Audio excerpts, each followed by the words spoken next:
Kalbamyň töründe dursaň ýereň. Ejemjan, seni çäkse söýýänmen.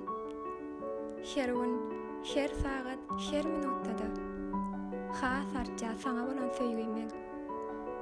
Sen dünýämiň ışıgy, bezegi, nury. Asmandan inen melegimsiň sen. Allah'yň maňa beren uly baýlygy, ähli duýgularymyň eýesi ejem.